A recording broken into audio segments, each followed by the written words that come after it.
大家好，我是老李。今天和大家分享一下摄影构图中的引导线。我们在观察照片的第一眼，就会看向画面中的人物，这是为什么呢？因为画面中存在引导线，引导了我们观看照片的感觉走向，这就是引导线的运用。好，我们来看这张照片，人物在画面的中心位置。我们再来观察一下两侧的路灯，两侧由远到近的护栏，以及向远处延伸的地板，组建成了一张以引导线为主的构图画面。我们的目光随着引导线自然而然地集中在画面的中心位置。我们再看图中的线条，就有引导线的透视效果。我们再来看一下这张风光的照片，远方的山脉，漂亮的彩虹，以及延伸到远方的公路，营造出一幅纵深感强烈的照片。我们注意到这条公路并非是直线，所以我们说引导线不一定是直线，弯曲的线条也是引导线。我们再看下一张照片对引导线的运用。通过延伸到远方的小路，我们的目光会自然而然地被引导到远方的田野上，以及远方正在飞行的鸟类，为画面增添了许多活跃的气氛。这是一张比较唯美的照片，也许作者在后期进行过加工。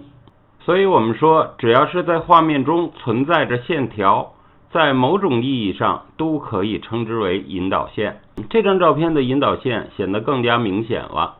通过公园的小路，使整个引导线形成了 S 形状，同时地面两旁的白色涂漆起到了强化线条的作用。这张都市夜景的照片同样使用了弯曲的引导线，快速行驶的汽车所拖动出来的光影使画面动感强烈，而高楼大厦稳稳地矗立在远方，整体画面形成了动中有静，静中有动的效果。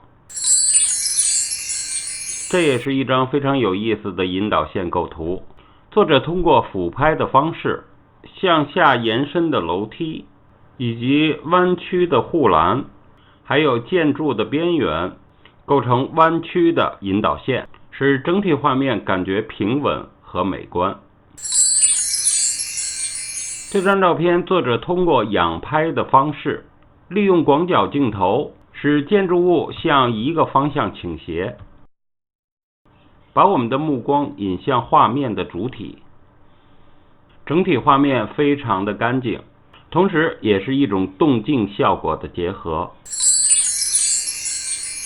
这张图是在街道的中心位置拍摄的，街道也是一个利用引导线拍摄的好地方。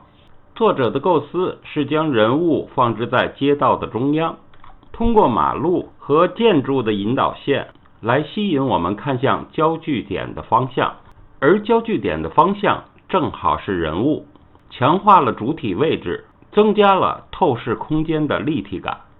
我们发现利用画面中的引导线来构图其实并不那样难，比较容易上手。我们就是利用引导线的透视规律，使得照片更富有立体感。让我们背起相机外出去试一试吧。这就是我今天和大家所分享的，非常感谢大家收看，我是老李，我们下次见。